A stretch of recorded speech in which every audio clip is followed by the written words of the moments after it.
That the Brooklyn Combine is probably one of the most important things that I've ever been a part of in my life, and it's one of the things that, despite me participating in high-profile cases and death penalty cases, and serving on death penalty committees, and being a part of some things a lot of stuff I'm involved with I don't even talk about. But the Brooklyn Combine to me is very important. It's important for several reasons. It came together because me and one of my closest friends was like a brother, Philip Shung.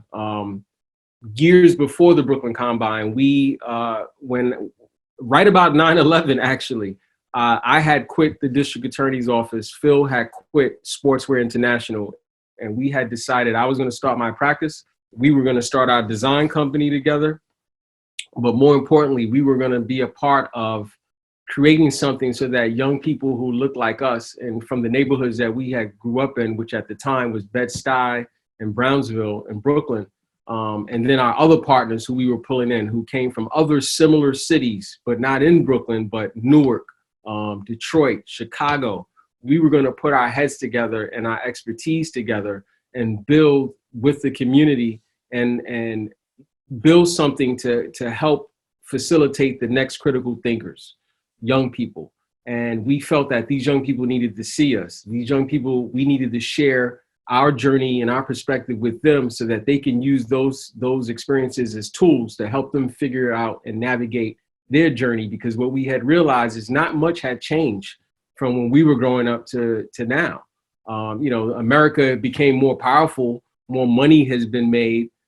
Entertainment has taken hold on a certain role in our community. But for the most part, those same challenges and risk factors that many of us had to deal with, young men and women, Black and brown, were still there. And in fact, people were commodifying our dysfunction.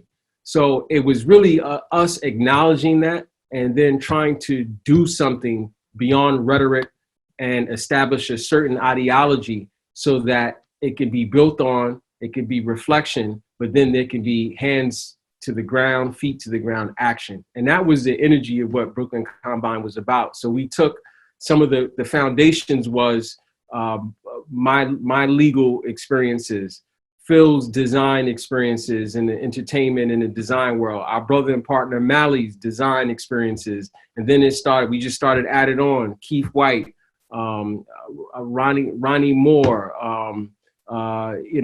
Ryan Hobbs, Asin James, all these people, Rudy, Cardi, just all these people just started adding on to what we were building. And we wanted to share those professional experiences that we had and our personal experiences and start building with the community. And we had figured out education was the foundation of that. And not so much traditional education, because I'm of the belief that we really need to reassess what education looks like, particularly in Black and brown neighborhoods, and what it looks like now and what it will look like in the future. And we had quickly identified that education was the way to the entry point. And it was often forgotten, but it was the liberator for us. We like to think getting money, becoming popular, or those things of liberation, but it really isn't. It's education. It always has been. And we had these relationships in Brooklyn, starting with in Brownsville, where both me and Keith had went to school. And we had a great relationship with someone who's like a sister and someone who's in the foxhole and trenches with us, Principal Nadia Lopez. And she allowed us into her school to provide a supplemental program on the weekends and during the week.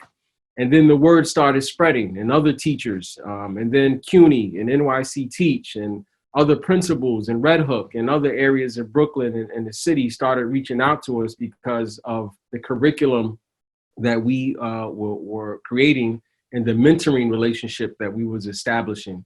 For instance, one of our partners is Felton Brown, who's the creative director for J. Cole.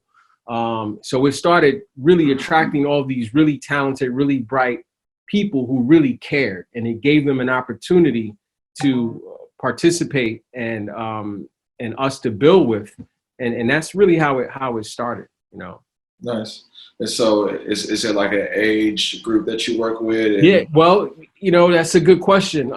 At first, it was middle school kids because what our experiences told us and what the data was telling us is middle school is where you see kids starting to go off the rails, and where they're no longer cute little kids anymore. They find themselves into our legal system. They find ourselves dealing with really, really serious issues. So it started out with middle school, but then as we started doing it, we literally, it's intergenerational. It's kids in there 8 years old who have a hard time sitting still. And it's also college kids. It's kids who dropped out of high school. It's kids who are in law school. You know, for a moment, we had a great young man, Power from Wu-Tang, his son, Prince, who's in law school right now. He was involved. So it was intergenerational, and it made sense to us. And we didn't really want to put limits on it because the problems that exist in our community are multi-dimensional and they're complex. So intergenerational approach is one that we really felt that it felt organic, and we gravitated towards it. You know, we have grandmothers in there, we have parents.